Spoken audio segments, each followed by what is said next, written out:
Welcome to The Late Show. It's Thursday the 27th of November and we normally talk about topics that are in the news or even in today's news. And so we thought up a title, and that is this: What is life? Sorry, what is truth? Could be said, what is life? What is truth? Choice or life? And I'm joined by a face familiar, I think, to many of our viewers. Nice to see you, Maureen Martin. Lovely to be here. You're the Parliamentary Officer for the Society for the Protection of Unborn Children. I am indeed, yes. That's wonderful. Yes. And so we're definitely going to be talking about that. But there's a video that you have which sort of prompted the title for tonight's show. By the way, you can email, you can text, and you'll see it all up on the screen, and we will definitely be bringing in as many, if not all, of your comments on this show.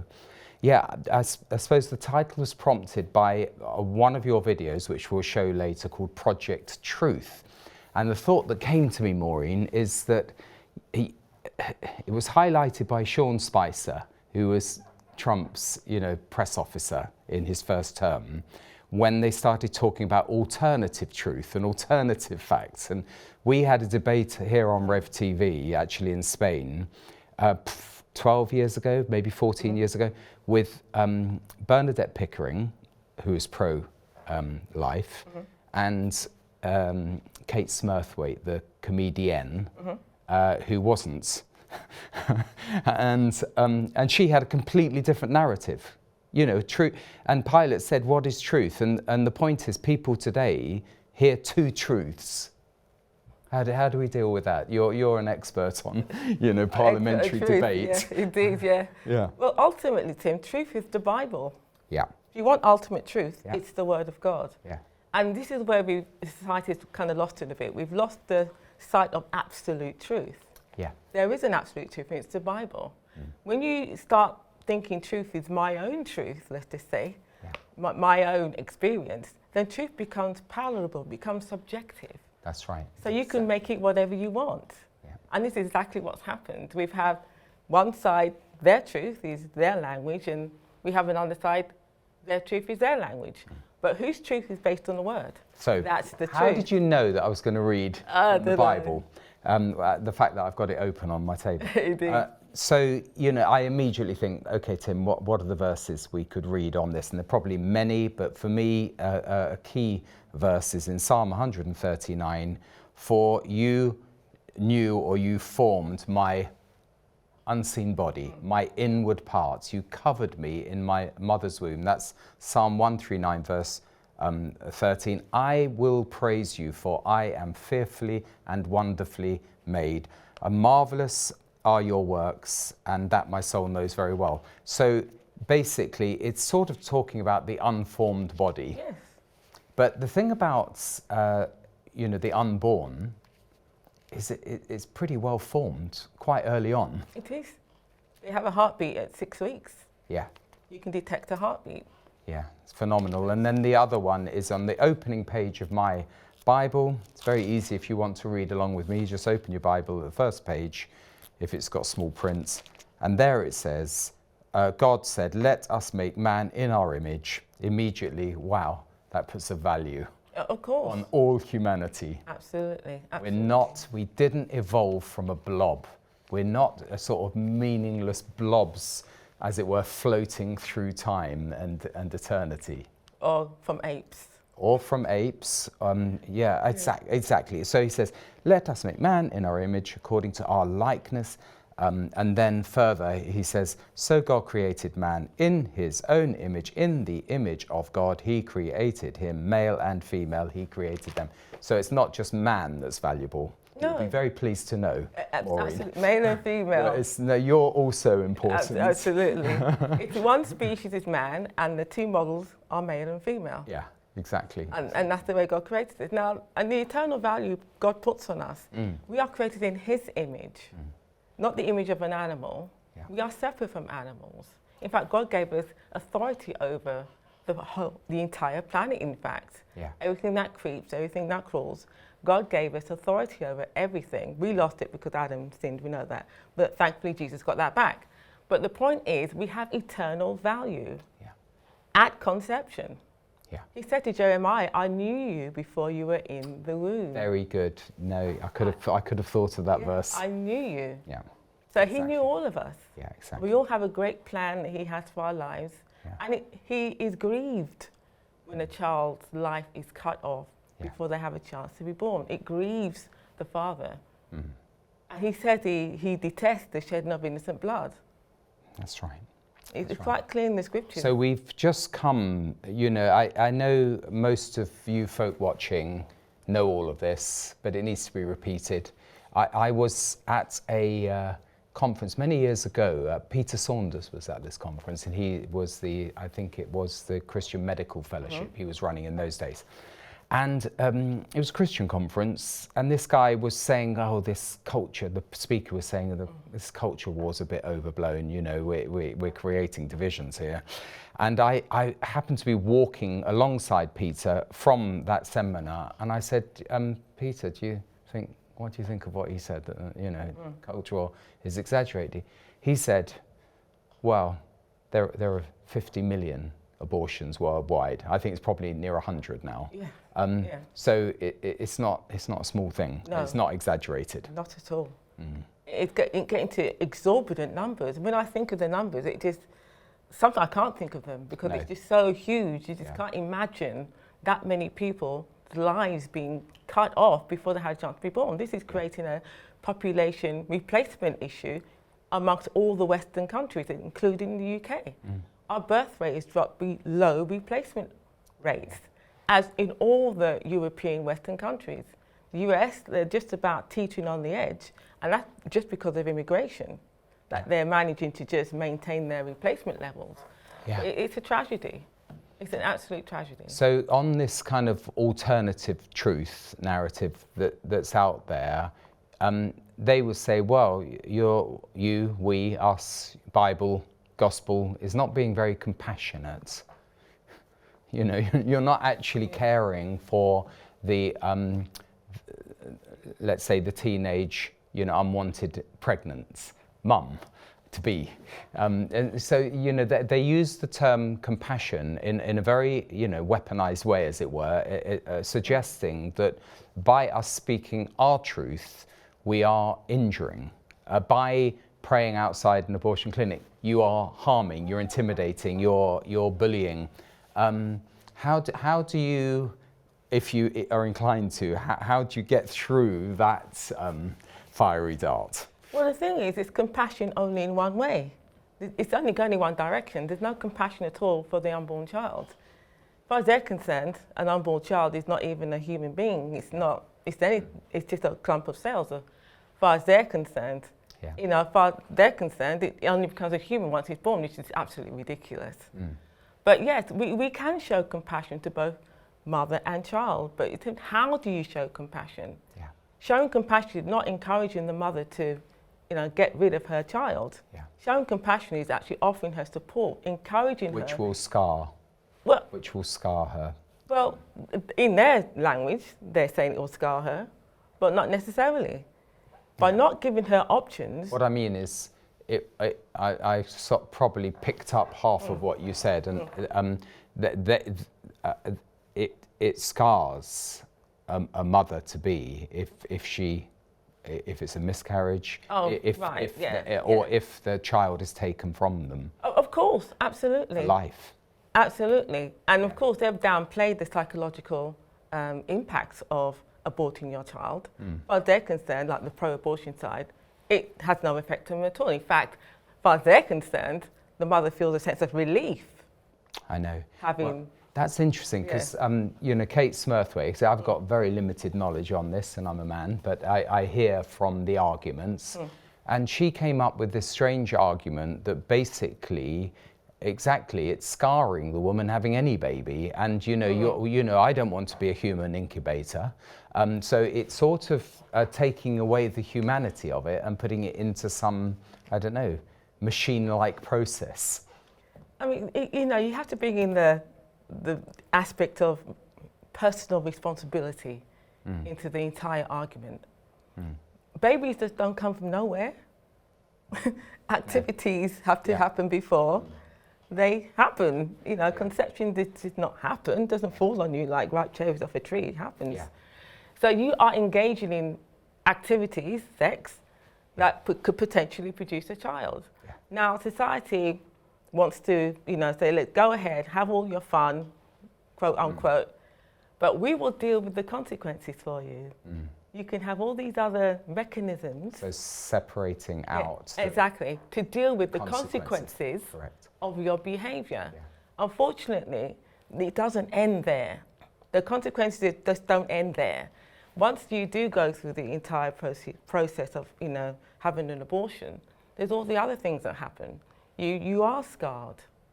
You do have a sense of guilt. There's shame. There's all these things attached to it, and they go unaddressed. Exactly. And then following on from what Kate said was the logic, and we just before the programme we were talking about the logic.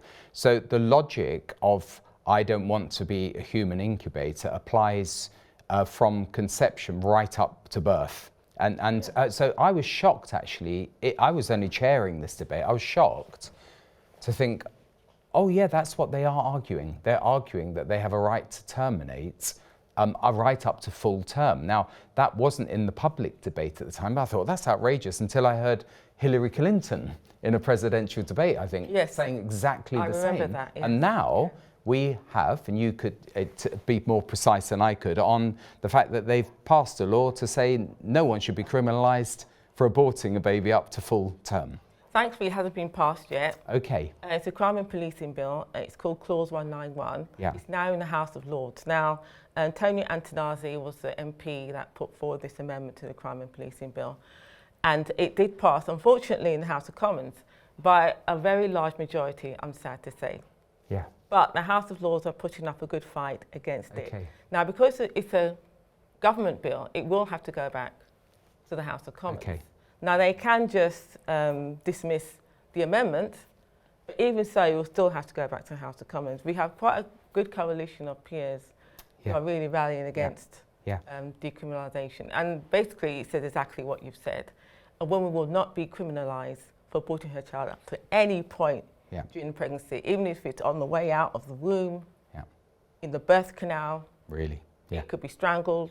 I know it's rather graphic language. I know. It could be strangled right there, and she would not be criminalised. Yeah. For that. So, as I said at the beginning, we are trying to deal with current news, and something that's been in the news, I think, newspapers today, is this Ledbetter bill. Again, the House of Lords are debating it. The news is that they're going to extend the time for more debate on the subject to allow it. But I wanted to bring this up now because it sort of prompted the title for our show, which is, again, what is truth? For all of you who want to know what we're talking about, what is truth, choice or life? Now, when it comes to this euthanasia bill, or legalised euthanasia, or as you would say, legalised suicide, or assisted suicide. There's a number of ways to talk about it. Indeed, the point about it that occurred to me is unless an older person is incapacitated, they are making a choice, whereas the unborn child is not making a choice. Exactly. How about that for an observation? Well, that's good. That's a great observation.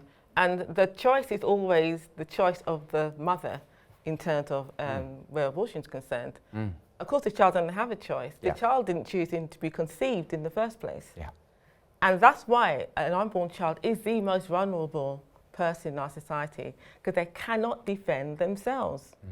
By the way, it probably does apply a little to this euthanasia bill in that what's being debated, I would hope, in the House of Lords is that a relative might be making a choice in their own interest against an elderly or incapacitated elder relative who's got quite a fat will, or pots of money that can be shared out. Exactly. Don't want to sound too cynical, but this is the reality of fallen humanity. I mean, the people who are very pro-assisted dying bill, assisted suicide, they have this fantasy that all families are perfect. And nobody would ever think that back then. You know, disabled. And how dare you think that? Esther yeah, Ransom would say. Exactly. Yeah. All perfect people would never, ever even think that about our relatives. No, it happens. It happens quite a bit, particularly with the large estates. Yeah. And another aspect of it is if that person has to go into a nursing home, that estate will be diminished because they have to fund the nursing home bill. So that will be another, incentive to encourage that relative to just check out a little earlier. So Maureen, the arguments, or let's say the serious question marks on the Ledbetter bill are that, one, it was rushed through Parliament, if I'm correct, as was it like a Friday bill, private members bill? It hasn't been scrutinised correct to the extent it should be, considering it's a life and death matter. Yeah. It's a private members bill, which don't get the time that government bills normally get. And this is what the issue is. If the government really wanted to do it, it should have been a government bill, really. Should not be a private members bill. Yeah. It doesn't get the level of scrutiny that this particular issue requires. It's life and death. Literally. And interestingly, if I'm right, certain members of Parliament who voted in favour on their conscience or whatever in favour of the bill are now realising, well, what about, not only the scrutiny of the bill, but what about doctors? It puts a burden on the NHS. What about the judiciary? It puts a burden on judges. They put in there things that cannot be implemented. Exactly. But bear in mind that, trial by jury is now being abolished. I mean, surely they're going to just have an auto pen signing off the euthanasia. Probably. Well, the judge provision had been removed by Kim Ledbetter because the judges said we don't have capacity to do this. Our courts are already overrun. We're already kind of up to our limit in terms of cases. We cannot handle this as well. Yeah. So but it was an afterthought, if I'm right. She didn't put it in the bill. It's let's try and correct it en route. Well, exactly. So the judges said we can. She put it in the first place. We have this High Court judge provision, and the High Court judge will sign everything off. Makes it such a safest assisted suicide legislation in the world, was her promise. Then the judges said, no, we can't do that. We don't have capacity. They should talk it out. And was it the BMA or the General Medical Council? They have equally said, we haven't got the capacity to deal with this one. The Society for Psychologists, they've said we don't have capacity to provide a psychologist, a psychiatrist, for every case that we're going to have to look at. We don't have the capacity. Yeah. Now, these organisations have said they are neutral on whether they agree with the bill or not, but they have said we don't have capacity. Okay. To provide what you are asking us. This 3-person panel is going to, adjudicate every case. And no, there's going to be no judge. It's going to be a lawyer. What do lawyers know? Yeah. A lawyer? Well, why a lawyer? Another Bible verse that comes to mind is speak the truth in love. So for folks to turn that round and say, oh, you're not compassionate, it's you could turn it the other way and say, it's very uncompassionate not to speak the truth. Exactly. Particularly in this case, what we should be providing is care, palliative care, to people who are at the end of their lives to make their final days as comfortable as possible. Yeah. Not offer them a lethal injection. Yeah. That's real compassion, that's care. Okay, before we go to the video, which will give you all an opportunity to write in your comments, you have, this is SPUC now, Society for the Protection of Unborn Children, an appeal in 2026 called the White Flower Appeal. May I just read out first what I've got written here, which is quite interesting.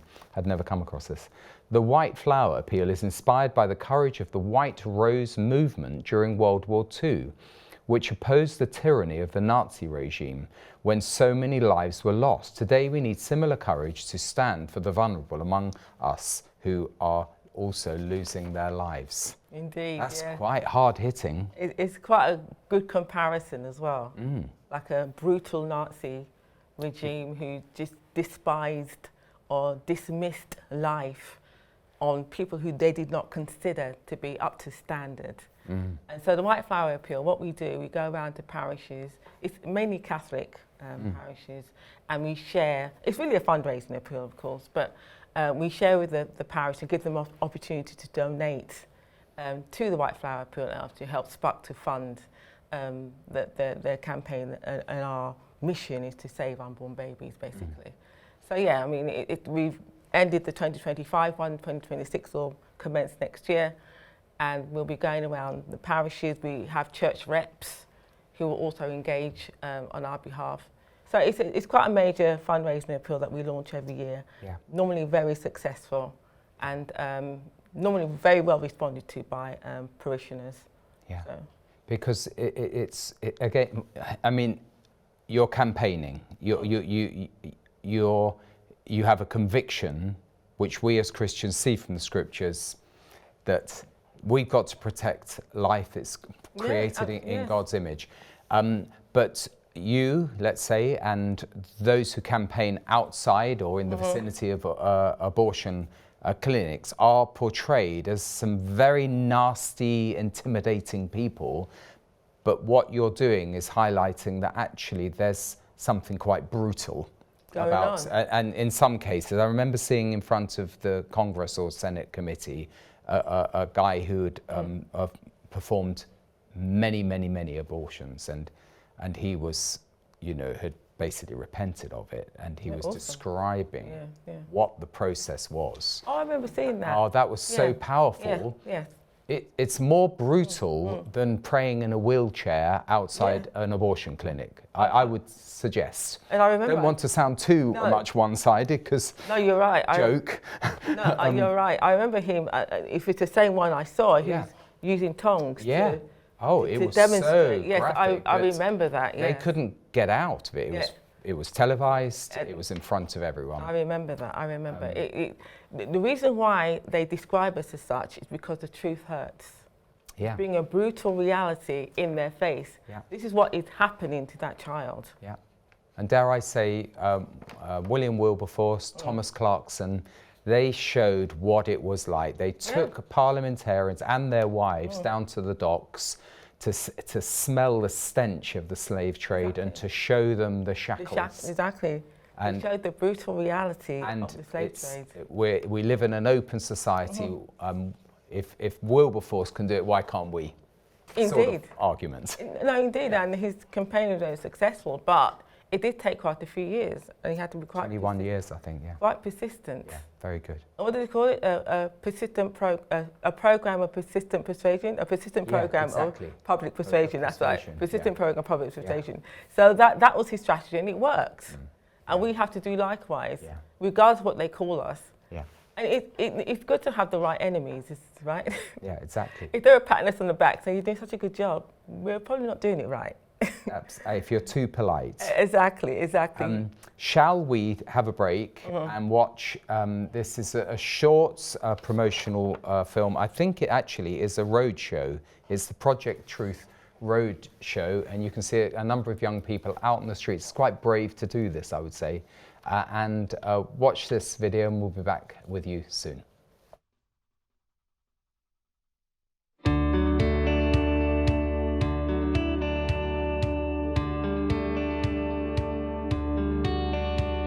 Welcome to Project Truth 2025. So this week we're out on the Project Truth Roadshow. This is actually the 11th roadshow of being out on the streets. This week we'll be going around talking to people about the development of the baby in the womb, what the abortion law is like in the country as well. So I'd heard about Project Truth through friends, and I knew about it for quite a while. But this year, particularly with kind of the bills that are going through Parliament and going through Holyrood, it seemed like there wasn't really another option at the moment, if I'm being perfectly honest with you. And it has been such a pleasure so far to be out here, to meet everyone, and yeah, it's brilliant. It's been good, yeah. There have been some really good, interesting conversations, handed out a lot of leaflets so far, so. I had my best conversation today. It lasted about an hour and a half, and we covered all the topics, and you know what, they came, and I spoke to the girls at the start and they were pretty angry, and at the end I got a hug, and I think I've made 3 new friends, so it was a really productive conversation, and that's what the pro-life movement should aim to do. The conversations have kind of been a a bit of a range, like a bit of a mix, but I think just getting people to think about it more, that's a great start. I've really enjoyed talking to pro-choice people because I think it's important to connect with people and see where they're coming from and try and help them realise that actually being pro-life is the most compassionate and logical position. I expected to have a little bit of, to see all views really, and I have seen that. You do get quite a mix of reactions really, just even seeing us people, you know, they might be more receptive to the views, might not. I do genuinely find that people are quite open-minded as well. I think it's so important to put your money where your mouth is with pro-life stuff and to actually provide help for these women, and just having conversation about the topic that often is either a shouting match or just ignored completely is so important. And obviously offering resources to post-abortive women and women in crisis pregnancies is something that I'm so passionate about. So yeah, it's been great talking to a lot of women, men, families, and just bringing a pro-life culture to Scotland. I was speaking to two girls who were pro-choice and thought that it was just a woman's choice, and then I talked to them about how abortion procedures are performed throughout the first to third trimester, and they were really surprised, and they said, "Well, thank you for telling me, I didn't know that," and they agreed with me that actually we should be protecting life and helping women who are in crisis pregnancies. There yesterday, just one woman, she was very, very hurt, and there was anger initially, but her story actually moved me to tears. The first time I actually ever cried, probably true, but I think she needed to see how much we actually do care. There was somebody who he said he supported abortion up to like 26 weeks because he thought before that it wasn't fully formed. So I was teaching him about the development of the baby in the womb and how it's fully formed much earlier than you'd think, and then that made him look at it in a different way. People coming and feeling that freedom to share their views, to share their opinions, and to share some of the stories of how it's impacting them. And we've actually had some women opening up about their own stories as well, which is really moving to hear, hearing how abortion has affected them, how it's affected their family. And I actually had one woman yesterday who had an abortion, and she was sharing about actually it was a really tough thing for her, and so it's such a privilege to be out here and to be able to offer some support and to be able to point them in a direction that they might not necessarily have ever heard of before. People have been really receptive as well, and even people that don't agree with us have had really good conversations with us, and the team have been very confident right off the bat actually. The first day that they were right out there having conversations and stuff. So I feel like it's like a really, really confident team this year.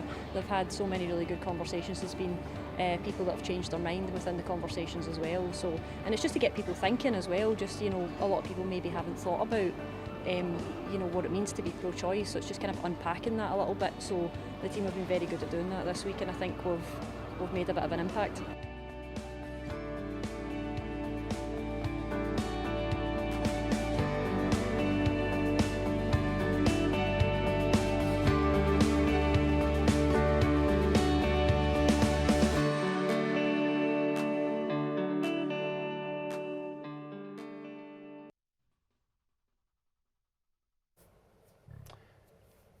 Welcome back. I'll read some of your emails, but interesting title, Project Truth, getting to the heart of the issue. You mentioned the heartbeat. Just remind me again when they first detect the heartbeat. About 6 weeks of the development of the baby. Yeah. So that's very early. Yeah. Very, very early. I mean, for me, the first division of cells is miraculous. I mean, that is life. Yeah, everything about the whole process is miraculous too. It's unbelievable. It's amazing. We have email here from Martin, a lovely lady. What a lovely lady Mrs. Martin is. So, Martin, it's your namesake. Tonight, you rhetorically said, "What is a lawyer?" Quite right. We have one running the country. Lawyers take instructions. They never lead and will never do so. So it depends on what the law is, doesn't it? Indeed, and they're not qualified to make decisions on life and death when it comes to assisted suicide. Yeah. They're just not qualified. Yeah, absolutely. Deb writes, hi Tim and Maureen, have you heard of Rachel's Vineyard? A shelter, home for women to keep their babies. Many women are forced by family, boyfriends, husbands into abortion. If more Rachel's Vineyards came into being, would this keep the abortion rate down? Yeah, I believe so. I mean, coercion is a big issue. I'm glad that viewer brought that up. It's a massive issue, very underplayed by the pro-abortion side, unfortunately. But yeah, I have heard of Rachel's Vineyard, and if we could kind of, you know, supersize that model around the country, I think it would make a massive difference. It's all about education as well. If women were presented with other choices, they could potentially change their mind. This is why we do the vigils outside of abortion clinics, to catch them before they go into you know, perform the procedure, so that, you know, they have something else to think about. They might just stop and say, you know, I've changed my mind. That saved a baby.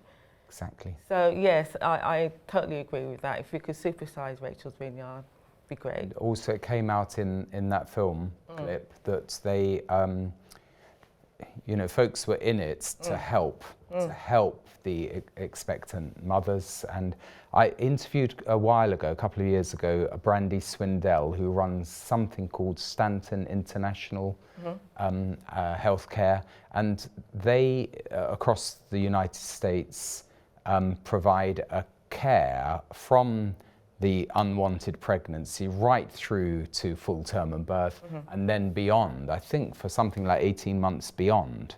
So it is, that's what we need, isn't it? And it also does shoot the fox of those saying that you don't care.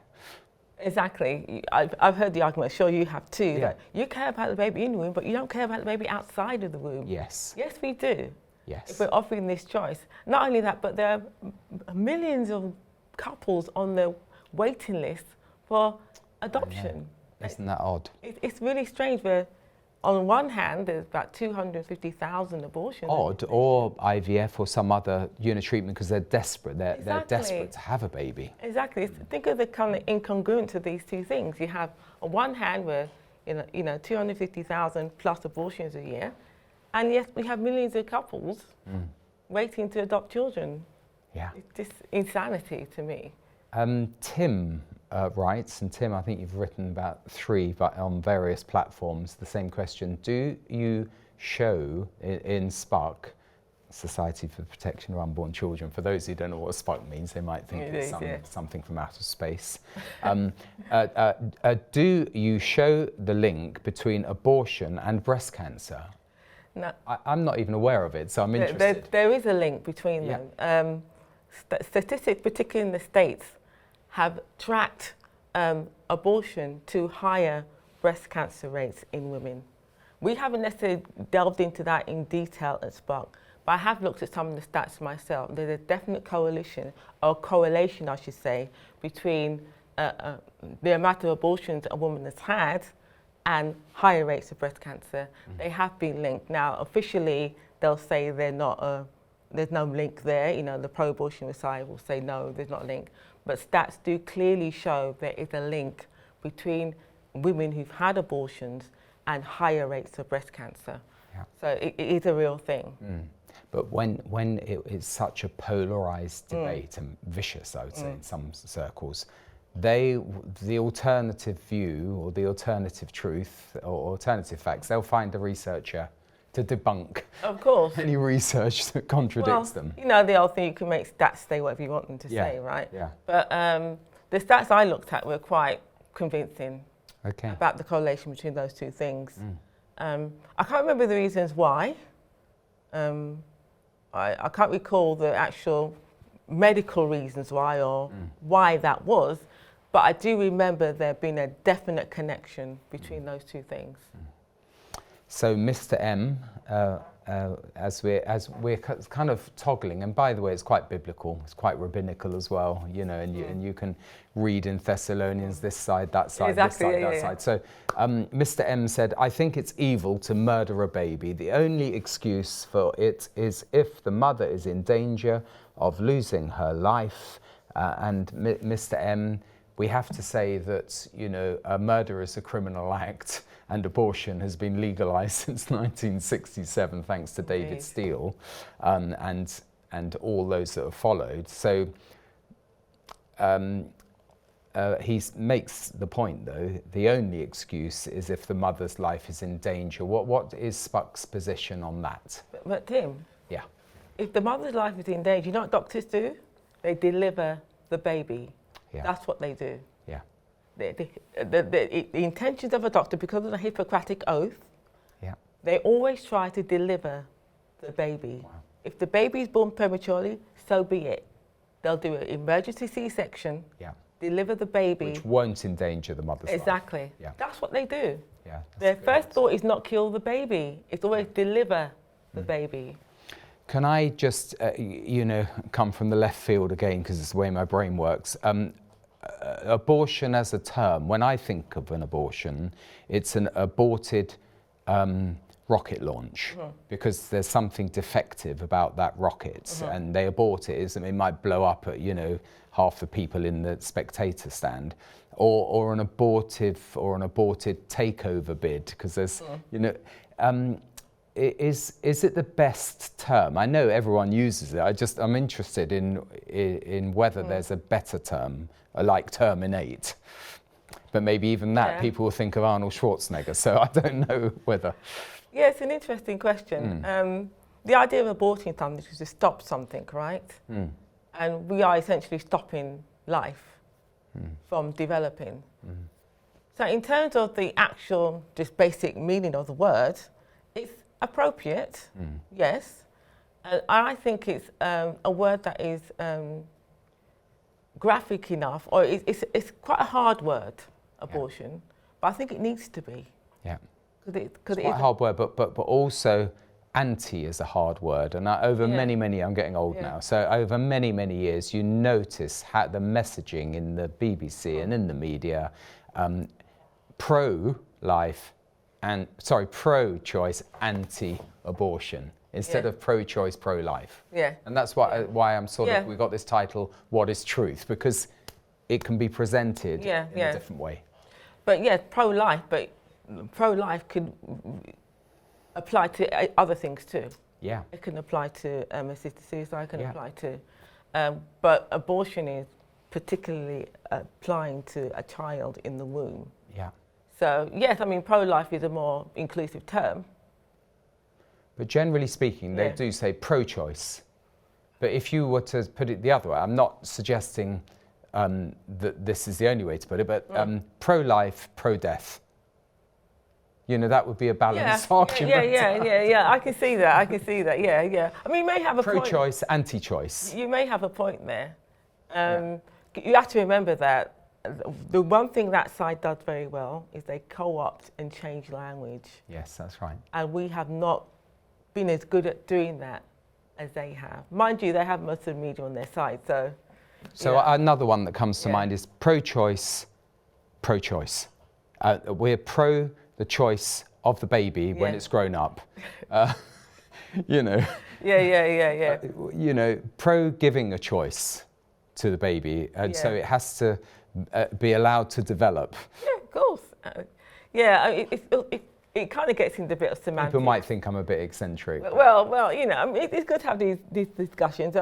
We can get into semantics, but at the end of the day, we want to stick to something that aptly describes what we're about. Yeah. And it is pro-life. That's right. And it is anti-abortion. Yeah. So we can use the two interchangeably. Yeah. When it I suits think so, us. yeah. But don't allow other people to take your language. To co-opt our language and use it against us. And unfortunately, that's what they've done quite effectively. Yeah. We need to take our narrative back. Yeah. Definitely. Very good. Deb writes, I had a fibroid in my womb. The specialist offered me a hysterectomy. I said, no, a woman's womb is the most spiritual part of her body. Jesus took the fibroid away. Awesome. Awesome. Well, praise God. A longer email doesn't say, it's from Alison. Hi there, dear Tim and Maureen. Great to see you as always. I've just watched Politics Today with two guests who actively work against abortion. They featured that Jersey, where I live, is wanting to bring abortion up to 21 weeks. No questions asked. I think it's currently 12 weeks, which I find abhorrent. I did attend an anti-abortion event in Jersey a few years ago. It's quite a long email. This was my experience 31 years ago. I'm now going to be 70 next March. Oh, wow. Well done, Alison. Indeed. I won't tell you, I'm knocking on for myself.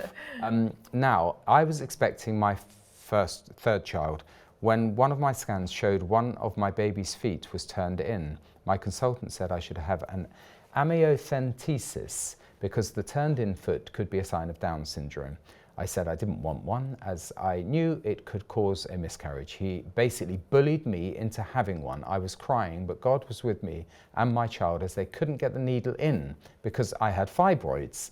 My consultant then became quite aggressive and told me if I went ahead with the pregnancy, I was being totally irresponsible.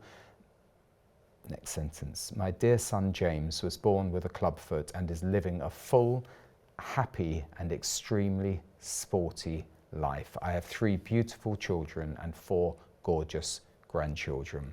Wow. That is not uncommon. No, it's not. I have friend. If I've got a friend, very good friend, who's first, their first, not him, you know, his wife, their first child, they were put under a lot of pressure to say the thickness on the back of the neck. This guy, he's an absolute strapping, wonderful Christian guy. And I just see it, well, who wants to take the life of such a beautiful kid? I know. The medical profession has unfortunately fallen into this. Anything that's wrong with the child, anything at all, abort it. Well, and in fact, they make things up to get you to abort it. In fact, I just read not too long ago that there were some misdiagnosed children. They were misdiagnosed with abnormalities, and the parents aborted the child, and it turned out the child was normal. That's I mean, that is just abhorrent. Upsets me so much, that. Absolutely, and unfortunately, in that case there, thank God that, you know, Alison went ahead. The child was born and, you know, living a happy life. But if she had not been firm and determined, that child would probably have been aborted. And you know, DEI or whatever it's called, you know, it's all about don't discriminate. But in the womb, who cares? Exactly. Discriminate. No, absolutely. All this, terrible, you know, isn't we're it? protecting women, but you're not protecting female babies in the womb, are you? I mean, if Mengele could have got away with it, or if he could have, let's say, diagnosed that someone was black in the womb, exactly. What would he have advocated? Exactly. It's shocking. Probably the same thing they're doing now, in fact. We have sex-selective abortions, all kinds of crazy things going on. Shocking. So Julie writes, good evening, Tim and Maureen. Unfortunately, abortions are used by women as a form of contraception today, along with the morning after pill. When I was in my secondary school in biology class, we were shown a film of an abortion. I was so horrified by it, I passed out and feel so strongly against abortion ever since. That's quite an issue. I think, don't you actually do something in Spark on this subject? Well, in terms of pills by post or morning after pill? Yeah. We have a pills by post campaign going on, which is the medical abortion. That's pills. more than morning after, though. Yeah, Isn't it? That's it's way more. Kill the baby, whatever. Yeah, that's way more. We don't just have a campaign about the morning after pill. However, the morning after pill is now free. Yeah. On the NHS, you can pop along to your local pharmacist and get it. All of the checks and balances that were put in place at the beginning are all swept aside. Totally Doctor's gone. approval. Now it's Totally DIY, phone call, and then up to Absolutely. full term if you lie. Exactly. On the phone. It's all swept away. Yeah. We were told in 1967 by David Still abortion would be rare and safe. Right. That's what we were told. Well, I wasn't ever, well, I was around. I was and it does have 2 years bearing. old. But yeah. It does have, I was 3 years old. It does have a bearing on this assisted suicide bill, doesn't it? Because all the checks and balances, don't worry, we'll have this.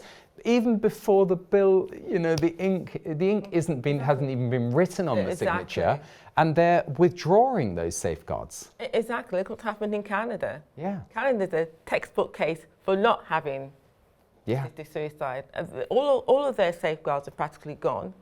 We have, disabled veterans. One particular disabled veteran requested a ramp.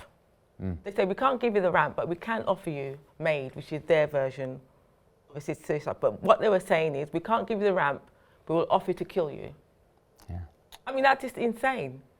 Yeah. This is the way... Well, this is the world we're living in, and I personally put it all back to Darwin and the neo-Darwinists who went further than what even Darwin believed. And it is what we said earlier. There's no value in human life above any other life or even the life of a plant if you're only a blob. Exactly. Why are we here? Yeah. Well, what's the purpose? Exactly. Why do we even exist? Yeah. If it's just to, go through the motions. Perpetuate the species or something. And well, we're not even doing that. If you're killing babies in the womb, you're not even doing that, are you? Good point. We have an anonymous here, unless you intended to sign your name and you pressed the send button too early. As a former fetus, I highly recommend life. God bless. Indeed, so do I. Good point. Debbie, as opposed to Deb, said, good evening. With aborted babies, sometimes going through that procedure can cause problems if you want children later. The other thing is aborting babies who are destined to be a credit to society, leaders, etc. Yeah, absolutely. Yeah. They don't kind of give women the full information that they need when they are, trying to procure an abortion, that the potential that there may be damage, that they become infertile. Yeah. And that has happened. I've heard of several stories of women who had abortions and they could not go on to have children afterwards. That aborted child was their only child that they could have had. Yeah. It's sad.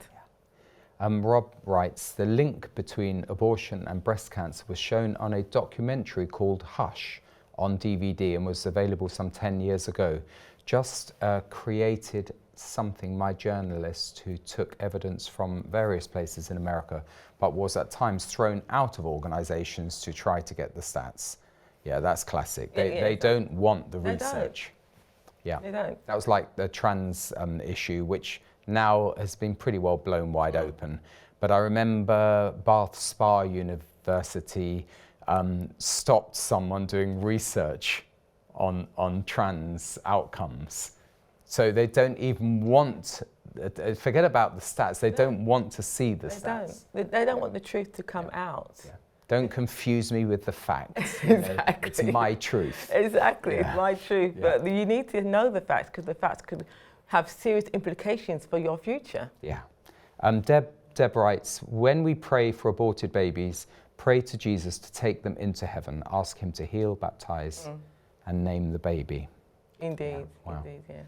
Okay, Eddie, you'll be thinking, why didn't Tim read my email earlier? Well, I've read others, but this is an interesting point which could lead into further discussion. Not all Bible-believing Christians are opposed to abortion. Margaret Thatcher, you always find someone. Margaret Thatcher, an evangelical Christian. I'm not sure she would have called herself an evangelical Christian, but many evangelicals supported Margaret Thatcher. Margaret Thatcher, an evangelical Christian, was pro-abortion until the day she died. And that leads me to a question. Thanks for that, by the way, Eddie. And it is that I remember there used to be an evangelical arm to SPUC, Society of Protection of Unborn Children. And we were talking earlier about how in the Catholic Church, there's leadership from the top, from the pulpits. It's the scriptures are clear. They give papal authority to the argument that you've got to protect all life, even in the womb. What's gone wrong with the evangelical world? Because you don't hear a similar consistent message. No, there is not a consistent or central voice, as it were. But the thing about Catholicism, what's good about it in a way, is they do have that macro chain of command, if you like. Yeah. Which the evangelical and Pentecostal church don't. Our chain of command is Jesus. Yeah. Like, he's the head, he's the chain of command. He starts and we're the body. But with the Catholic Church, they do have a natural, visible chain of command, which is the Pope and the papal and all, the bishops, etc., etc. I mean, the bishops even like write letters to the churches Yeah. To state their positions on matters like abortion, marriage, etc., etc. So everyone knows where they stand. But with the evangelical church, we don't have that central chain of command, if you like. Really, it's the Bible. Yeah. Exactly. It's the Bible. The Bible is pretty clear. But unfortunately, is it fair to say, you know, and I'm old enough to say this, that you know, evangelicalism has shifted from the gospel to the social gospel, you know, and so therefore they're you know, going back to this truth versus compassion, they've sort of strayed beyond the truth to compassion first. Indeed, and I think the idea that to love someone means you have to always be nice to them. No, the Bible doesn't tell us to be nice, it tells us to be kind. Kindness and niceness are not the same things. Yeah. Kindness and compassion, Jesus was compassionate all the time, but he didn't agree with everybody. He told the Pharisees and Sadducees off quite clearly. He told them exactly what he thought of them. Yeah, exactly. So he stood his ground when he had to. He spoke truth whenever truth was required, but he was kind and compassionate. The thought that comes to me is when the Lord said to the paralytic who I think it was Nazareth, he was opened up and he was laid down on, you know, lowered down on his bed. The Lord said, your sins are forgiven. Yeah. So he first talked about sins, and then he said, because there's, well, what right has he got to talk about sin or forgiveness? Only God can do that. And then he said, well, to show that I have the power to heal, you know, rise, take up your bed and walk. Exactly. And that's the way around it should be. Whereas I just get the sense, and I know many evangelicals, especially in the political sphere, without mentioning names, there's a few we know, who would just be uneasy talking about sin and repentance. They're happier talking about, let's say, you know, the ethical teachings and missing out the point. Well, indeed, I mean, at the end of the day, we know the problem with society is sin. Yeah. Okay, if you don't address that, you're not really addressing anything. Unfortunately, these, you know, Christians, what they've done is they've kind of shied back from addressing the real problem. They're fearful of being called judgmental. Exactly. And unfortunately, if you don't address that problem, you can't really take care of anything else, because that's the root. That's right.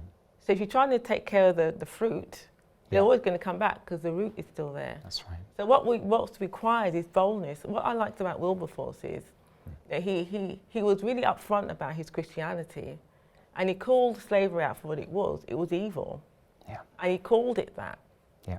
We need people in Parliament who will call a spade a spade. Yeah. Abortion is evil. That's right. Assisted suicide is evil. Danny Kruger, I don't know if you saw the great guy speech he made. Oh, I saw that speech. It was a wonderful speech. Yes, it was. And he's a hero. What I liked about that speech is he repented on behalf of himself and his fellow parliamentarians, because not that week, but just before that, on June the 17th, I believe it was, the same day they voted in assisted suicide and decriminalisation on the same day. And he repented himself and on behalf of his other parliamentarians for doing that, and I thought it was a very powerful thing for him to do. So it gave so much hope, because we've known, and I've known over my adult lifetime, many Christian politicians who are politicians first. And that, you know, don't let Christianity get in the way of the politics, or bend the Christianity to my political agenda. And sad. He's one of the giants who stood out for me. Fiona Bruce is another. Yes. Absolutely uncompromising. Miriam Cates, another. So they're absolute heroes, those folk. And I'd love to see Danny. I don't want to blight his, you know, political trajectory, but I would love to see him as Prime Minister. Oh, it'd be great. Let's just get to the straight to the chase. He'd be great, wouldn't he? You know, when he did a debate, I think it was on GB News, on euthanasia, he was flawless. He covered every point so articulately. He's very, very good. Great guy. Rising star of the Conservative Party. No longer. If I don't see him before, I shall really want to have a good chat with Danny in heaven. Oh, indeed, Great guy. Yeah, outstanding. And that speech went viral. Yeah. I mean, the chamber was empty. Yeah. When he gave, but Doesn't matter. It's exactly. in Hansard. Exactly. Exactly. It doesn't matter. And there's so much guff spoken in Parliament, absolute, total tosh. And so that's something at least that redeems Hansard. Exactly. During this parliamentary term. Yeah, indeed. Now, with Spark, I'll use the term, it's not Spark, it's Spark. How do people make contact? Oh, right. You can go to our website, spcu.org.uk, and you can click on our campaigns, you can get involved. You can call our office if you like, our phone numbers are there on the website. But please do actually go to our website, get involved. We have many campaigns going. At the moment, we are fighting decrim and assisted suicide in the House of Lords. Please continue to write to peers. You'll find on our website a tool which will enable you to write to peers from your own email address and in your own language, and asking them to please resist and say no to these two evil bills. That's right, Piers. I was thinking, who's Piers? Piers Morgan? No, it's the members of the House. Yeah, indeed. House of Lords. Yeah. Do you know what's coming to me is a little bit of Topol singing in Fiddler on the Roof, to life, to life. Indeed, and that's really what we're about. Absolutely. We want people to live life to the full. Exactly. Jesus came to give us life and my life more abundantly. Yes. He died so we can have life. He took our sin. He gave us his righteousness so we can live life to the full and be a blessing to everyone around us. Yeah, you've got it. That's exactly. It's a terrible thing to have the scriptures, which are for teaching, rebuking, training in righteousness, to sit back and say, oh, well, we won't do any teaching, we won't do any rebuking, because we don't want to upset someone's feelings, and we don't want to invade their safe space. A training in righteousness. Oh, how arrogant! I mean, that's literally how we're being portrayed. I know. I mean, Jesus upset people all the time. Yeah, he upset all kinds of people. Yeah, he did. He was a rock of offence. And that's why they killed him. Well, partly. I think they killed him because God had a hand in it. Well, yeah, I mean, indeed. But we know that. We know the devil fell into God's trap. But in the natural, let's just say in the natural, I mean, they just didn't like him. They were jealous of him. He called them out. Do you know what? We're out of time. Okay. Sorry, it hasn't been an organised format of questions. That's all right. That's great. You've been a great guest, and hopefully many babies will be preserved, just even from this programme. People watching. Amen. Bless you and your family, and bless you and all the little children. May they come unto the Lord in their lifetime. Amen.